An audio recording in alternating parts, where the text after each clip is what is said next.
Hoy te platicaré de la ola de extorsiones y los ataques a las autoridades en San Luis Potosí.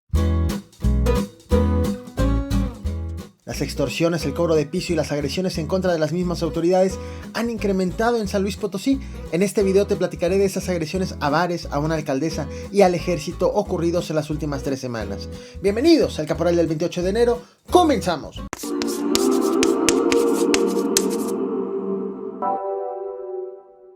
Entre la madrugada y la noche de ayer viernes fueron atacados varios bares en San Luis Potosí y también la comandancia de la policía de Tamazopo.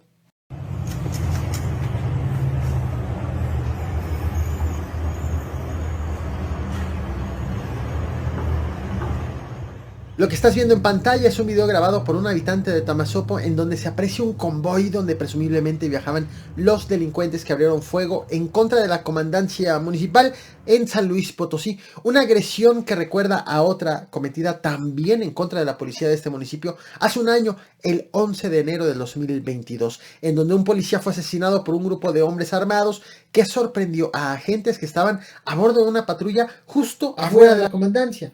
Esta agresión, la más reciente, la que ocurrió justo la noche de ayer, pues sucedió minutos después de las 10 de la noche de este viernes, y al momento en que estoy haciendo este video no hay un pronunciamiento por parte de las autoridades. Sin embargo, unas horas antes, durante la madrugada de este mismo viernes, fueron atacados varios bares de San Luis Potosí, capital. El caso más grave fue el de este bar que te muestro en pantalla, el bar La Envidia, ubicado en la zona de bares de la carretera 57. Allí llegaron al menos 10 hombres armados, mataron a la dueña del lugar, identificada como una joven de 28 años de edad, y se llevaron a 4 personas que trabajaban allí. Casi al mismo tiempo, en la misma zona de bares, fue baleada la fachada de otro establecimiento, allí sin víctimas, ni muertos, lesionados, ni privados de la libertad. Todo esto fue reportado a la policía y aunque llegaron al lugar no lograron dar con los agresores. El fiscal general de San Luis Potosí, José Ruiz Contreras, informó que este tipo de agresiones, estas agresiones en la zona de bares, pudieron ocurrir porque los dueños se negaron a pagar derecho de piso o extorsión a los delincuentes, o también pudo ser, dijo el fiscal, por la venta de droga. Hace un par de días, de hecho, te traje este video a este canal, te lo muestro en pantalla, la imagen miniatura, en donde te platiqué de un taquero y de un mecánico, videograbados siendo tableados por delincuentes, presumiblemente por negarse a pagar extorsiones o cobro de piso, esto en Caborca, Sonora. Aunque se trata de un hecho en un lugar lejano a San Luis Potosí, lo cercano es que estamos también ante posibles hechos de extorsión o de cobro de piso. Y traigo el video a colación, el que te traje hace 2 días, para destacar la diferencia entre un delito y otro. Si bien la extorsión y el cobro de piso, allí el delincuente pide a su víctima algo a cambio de seguridad, ya sea para protegerla de alguna amenaza externa o protegerla de ellos mismos, la extorsión es algo que ocurre una sola vez o de manera muy esporádica, mientras que el cobro de piso es algo recurrente, periódico y de mediano o largo plazo que afecta ya la cadena productiva. Las autoridades de Sonora descartaron de inmediato que hubiera cobro de piso en su territorio tras darse a conocer las golpizas al taquero y al mecánico para tratar de minimizar de alguna manera la gravedad del hecho, justificando que podría tratarse de extorsión. Por el contrario, las autoridades de San Luis Potosí no cerraron la posibilidad de que los ataques a los bares sean o por extorsión o por el cobro de piso. Otro caso de agresión también en San Luis Potosí ocurrió en el municipio de Santa María del Río. Aquí la víctima fue la mismísima alcaldesa, Edna Yuridia Medina Flores, a quien te muestro ahora en pantalla. Ella llegó al cargo apenas el pasado 5 de enero de este mismo 2023, luego de que el 31 de diciembre falleció el alcalde Emanuel Gobea en un accidente automovilístico. Edna Medina, en calidad de regidora, fue votada en Cabildo para ocupar la alcaldía que acababa de quedar acéfala, y 16 días de haber asumido el cargo de alcaldesa, presentó su renuncia. La dio a conocer por Facebook, de hecho la estás viendo ahora en pantalla. Aunque el documento de renuncia que presentó al Cabildo asegura que ella se retira del cargo por cuestiones de índole personal, en la publicación de Facebook ofreció otra versión.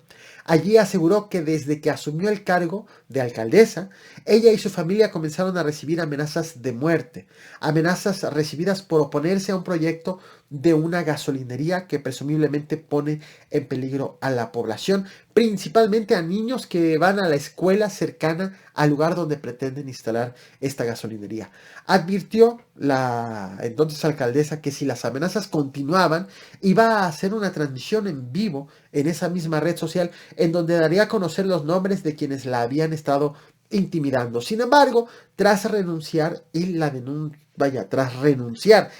denuncia hecha en las redes sociales, puso en pausa su perfil de Facebook y borró todo su contenido. Al momento en que hago este video, ninguna autoridad estatal se ha pronunciado sobre este hecho. Otro caso de agresión, ahora no a municipales, sino a federales en San Luis Potosí, y en específico a dos elementos de la Guardia Nacional y uno del Ejército, ocurrió el pasado 7 de enero, hace 3 semanas aproximadamente. Un grupo de elementos federales hacía patrullajes en la localidad de San Juan Tuzal, municipio de Charcas, también San Luis Potosí. Cuando circulaban en la carretera Santo Domingo-Charcas, los agentes fueron atacados por sorpresa por hombres armados. Allí fueron asesinados dos elementos de la Guardia Nacional, uno del Ejército. Esta agresión, a diferencia de los casos anteriores que te acabo de exponer, no encendió alertas solamente en San Luis Potosí, sino encendió alertas a nivel nacional, en el gobierno federal, debido a la gran cantidad de agresiones que han habido en los últimos meses en contra de elementos federales y de mandos del Ejército.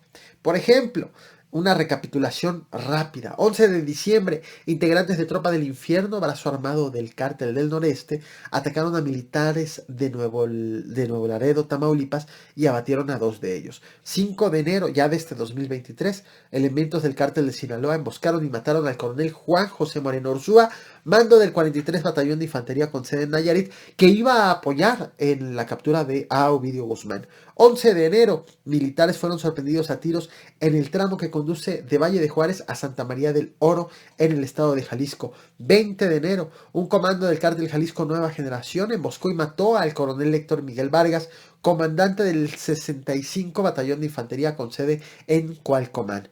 Todo esto sin contar también el militar secuestrado todavía en el estado de Jalisco y el militar de mayor rango en este sexenio asesinado en Zacatecas. Todo esto ocurrido de 2 meses a la fecha, y no solamente en San Luis Potosí, sino en todo el país. De manera extraoficial, desde el Ejército se afirma que ha comenzado a repartir circulares en los que pide a los mandos extremar precauciones ante las recientes agresiones cometidas en su contra.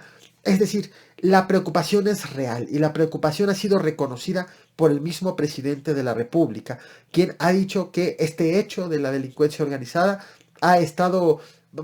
que la delincuencia organizada ha estado asesinando a militares. Te voy a compartir lo dicho por el presidente Andrés Manuel López Obrador el pasado 24 de enero. No olvides reventar el botón de like, compartir y suscribirte. Gracias.